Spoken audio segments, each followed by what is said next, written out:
शिवाय। श्री शिवकवचम् अथ ध्यानम्।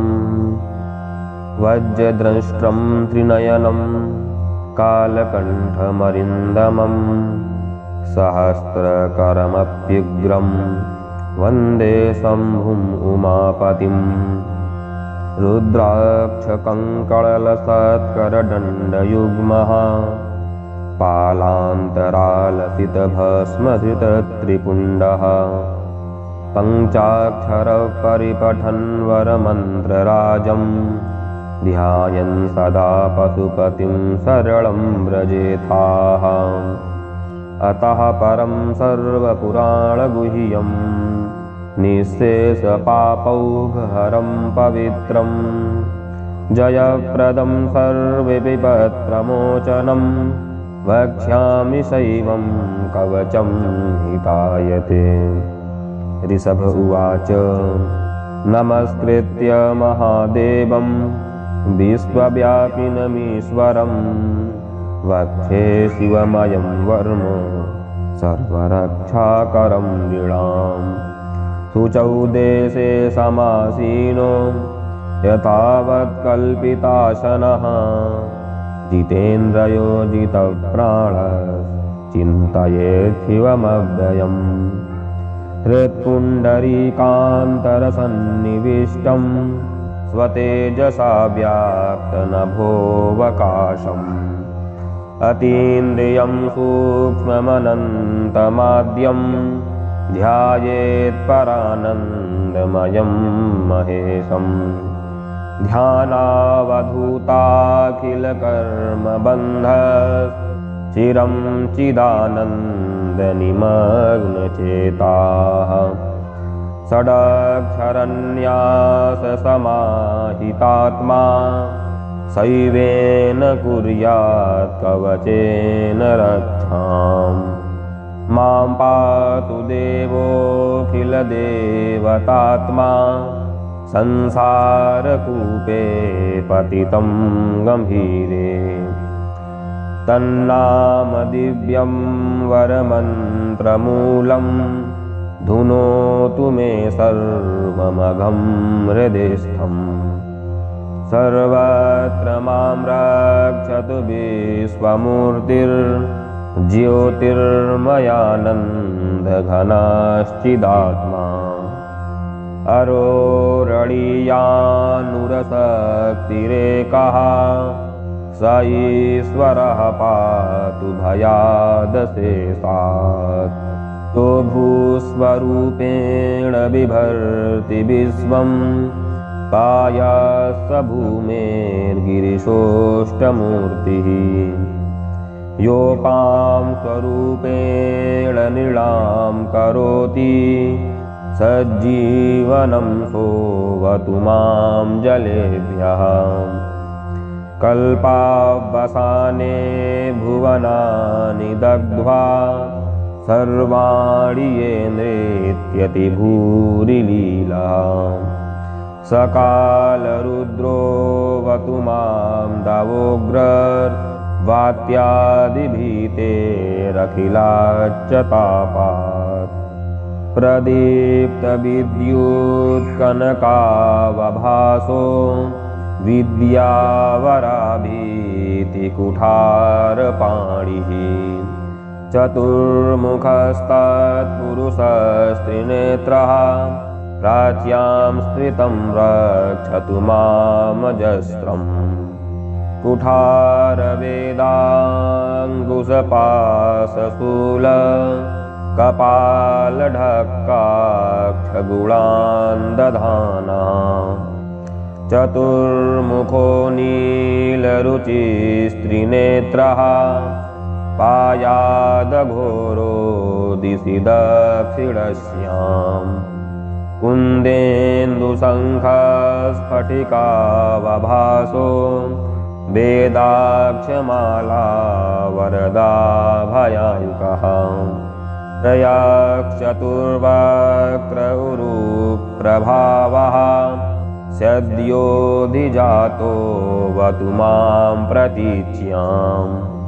वराक्षमालाभयटङ्कहस्तः सरोजकिञ्जल्कसमानवर्णः त्रिलोचनश्चारुचतुर्मुखो मां पायादुदिच्यां दिशि वामदेवः वेदाभयेष्टाङ्कुशटङ्कपाश कपालढक्काक्षशूलपाणिः पाशटङ्कसितदुतिः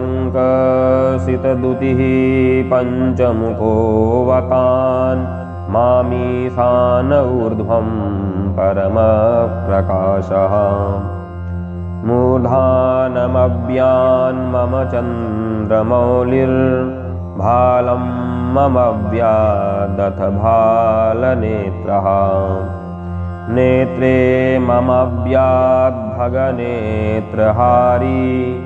नासां सदा रक्षतु विश्वनाथः पायाश्रुति मे श्रुतिगीतकीर्तिः कपोलमव्यात् सततं कपाली वक्त्रं सदा रक्षतु पञ्चवक्त्रो जिह्वां सदा रक्षतु वेदजिह्वाम् कण्ठं गिरीशोऽवतु नीलकण्ठः पाणिद्वयं पातु पिनाकपाणिः दोर्मूलमव्यान्मम धर्मबाहुर्वक्षस्थलं दक्षमखान्तकोऽव्यात् ममोदरं पातु वीरीन्द्रधन्वा मध्यं मम व्याद्मदनान्तकारी हेरम्बतातो मम पातु नाभिं पायात्कटिं धूर्जटिरीश्वरो मे उरुद्वयं पातु कुबेरमित्रो जानुद्वयं मे जगदीश्वरो व्यात् जङ्घायुगं पुङ्गवकेतुरव्यात् पादौ मम व्यासुरवन्द्यपादः महेश्वरः पातु दिनादियामे मामध्ययामेवतु वामदेवः त्र्यम्बकः पातु तृतीययामे वृषध्वजः पातु दिनान्त्ययामे पायान्निषादौ शशिशेखरो मां गङ्गाधरो रक्षतु मां निशीथे गौरीपतिः पातु निशावसाने मृत्युञ्जयो रक्षतु सर्वकालम् अन्तःस्थितिं रक्षतु शङ्करो मां स्थाणुः सदा पातु बहिस्थितं माम् तदन्तरे पातु पतिः पशूनां सदा शिवो रक्षतु मां समन्तात् तिष्ठन्नमव्याद्भुवनैकनाथः पायाद्व्रजन्तं प्रमथाधिनाथः वेदान्तवेद्योऽवतु मान्निसरलं मामव्ययः पातु शिवः शयानम् मार्गेषु मां रक्षतु नीलकण्ठः शैलादिदुर्गेषु पुरत्रयारिः अरण्यवासादिमहाप्रवासे पायान् मृगव्याथ उदारशक्तिः कल्पान्तकाटोपपटुप्रकोपः स्फुटहासोच्चलिताण्डकोशः घोरारिसेनार्णवदुर्निवार महाभयाद्रक्षतु वीरभद्रः पत्यस्वमातङ्गघटावरुथ सहस्रलक्षायुतकोटिभीषणम् अक्षौहिणीनां शतमाततायिनां छिन्द्यान्मृडो घोरकुठारधारया निहन्तु दस्यून् प्रलयान्नलार्चेत् ज्वलन्त्रिधूलं त्रिपुरान्तकस्य शार्दूलसिंहर्क्षवृकादिहिंसन् सत्रासयद्विषधनुः पिनाकः दुःस्वप्नदुःशकुनदुर्गतिदौर्मनस्य दुर्भिक्ष दुर्व्यसन दुःसह दुर्यसांसि उत्पातताप विषभीतिमस्रग् दुर्हातिर्व्याधिश्च नाशयतु मे जगदामधीशः। ॐ नमो भगवते सदाशिवाय सकलतत्त्वात्मकाय सर्वमन्त्रस्वरूपाय सर्वयन्त्राधिष्ठिताय सर्वतन्त्रस्वरूपाय सर्वतत्त्वविदुराय ब्रह्मरुद्रावतारिणे नीलकण्ठाय पार्वतीमनोहरप्रियाय सोमसूर्याग्निलोचनाय भस्मोद्धूलितविग्रहाय महामणिमुकुटधारणाय माणिक्यभूषणाय सृष्टिस्थितिप्रलयकाल रौद्रावताराय दक्षाध्वरध्वंसकाय महाकालभेदनाय मूलधारैकनिलयाय तत्त्वातीताय गंगाधराय सर्वदेवाधिदेवाय षडाश्रयाय वेदान्तसाराय त्रिवर्गसाधनाय अनन्तकोटिब्रह्माण्डनायकायान्तवासुकी तक्षक करकोटक संकुलिक पद्म महापद्मेत्यष्ट महानागकुलभूषणाय प्रणवस्वरूपाय चिदाकाशाय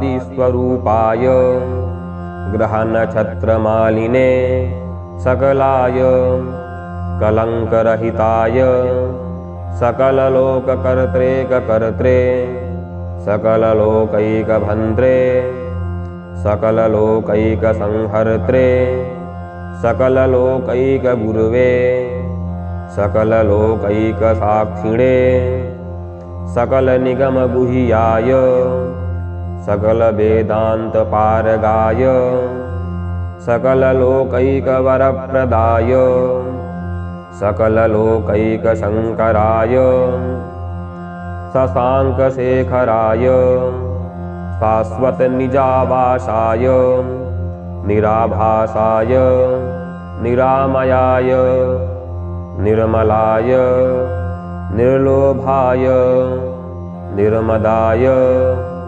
निश्चिन्ताय निरहंकाराय निरंकुशाय निष्कामाय निरुपद्रवाय निरवाद्याय निरन्तनाय निष्कारणाय निरन्तकाय निष्प्रपञ्चाय निःसंगाय निर्द्वन्द्वाय निराधाराय निरागाय निष्क्रोधाय निर्मलाय निष्पापाय निर्भयाय निर्विकल्पाय निर्भेदाय निष्क्रियाय निस्तुलाय निःशंसाय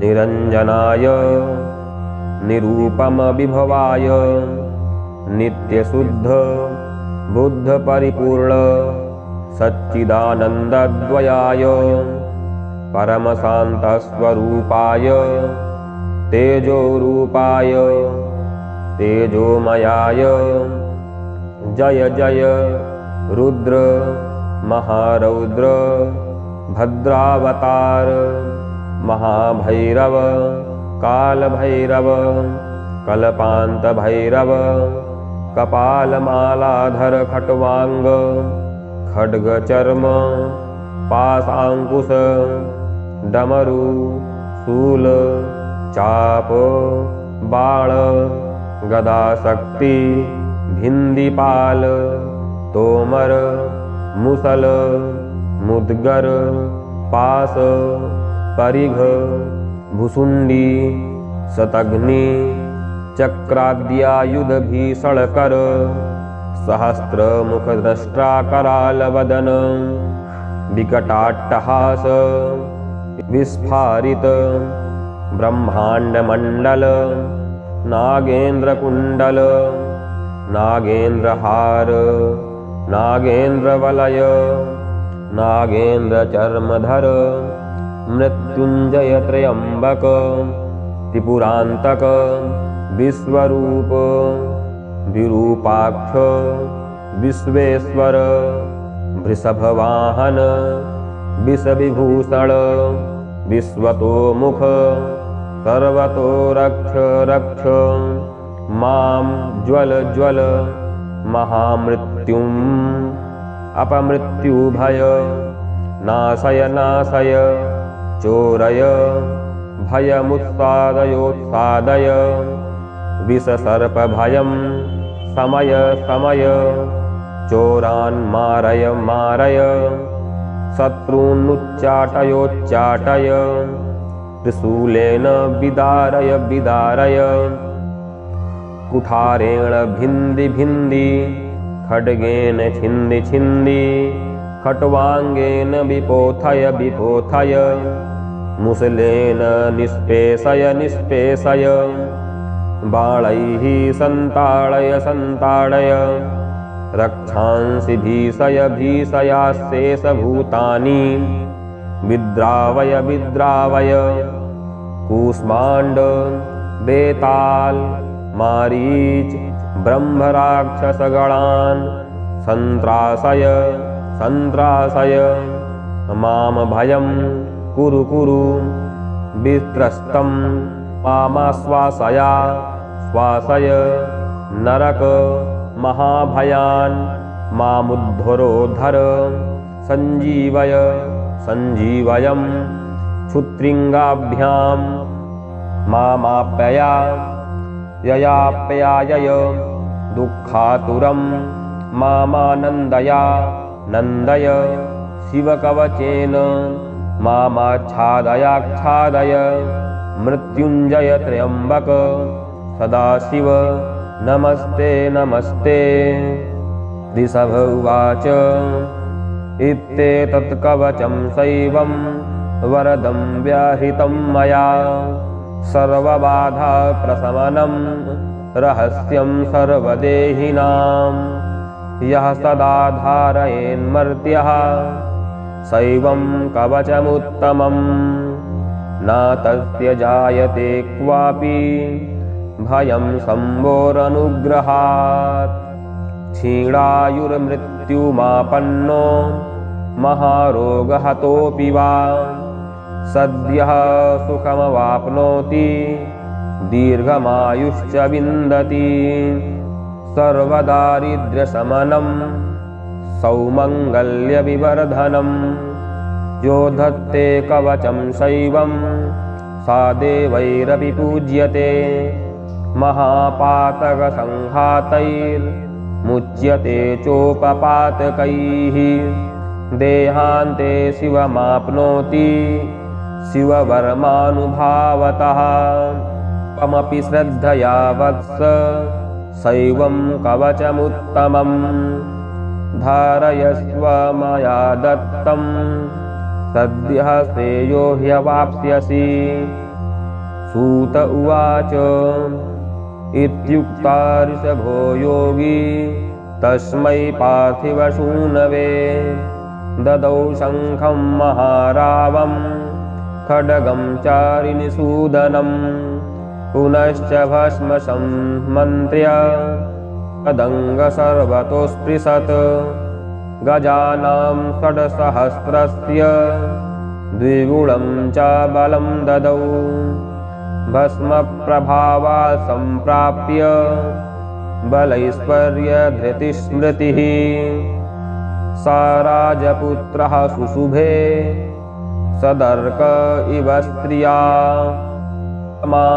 प्राञ्जलिं भूयः सा योगी राजनन्दनम् एष खड्गो मया दत्तस्तपो मन्त्रानुभावतः स्थितधारमिमं खड्गं यस्मै दर्शयसि स्फुटम् सा सद्यो म्रियते शत्रुः साक्षान्मृत्युरपि स्वयम् अस्य शङ्खस्य निर्ह्रादं ये शृण्वन्ति तवाहिताः ते मूर्छिताः पतिष्यन्ति न्यस्तस्त्रा विचेतना खड्गशङ्खाभिमौ दिव्यौ परसैन्यविनाशिनौ आत्मसैन्यस्वपक्षाणां शौर्यतेजो विवर्धनौ एतयोश्च प्रभावेन शैवेन कवचेन च द्विषड्सहस्रनागानां बलेन महतापि च भस्मधारणसामर्थ्यात् शत्रुसैनं विजेष्यसि प्राप्य सिंहासनं पैत्र्यं गोप्तासि पृथिवीमिमाम् भद्रायुषं सम्यग् नुशासस्य समात्रिकम् ताभ्यां सम्पूजितः स्योऽथ योगी स्वैरगतिर्ययौ। इति श्रीस्कान्दे महापुराणे 81 संहितायां तृतीये ब्रह्मोत्तरखण्डे सीमन्तनी महात्म्ये भद्रयूपाख्याने शिवकवचकथनं नाम 12 अध्यायः।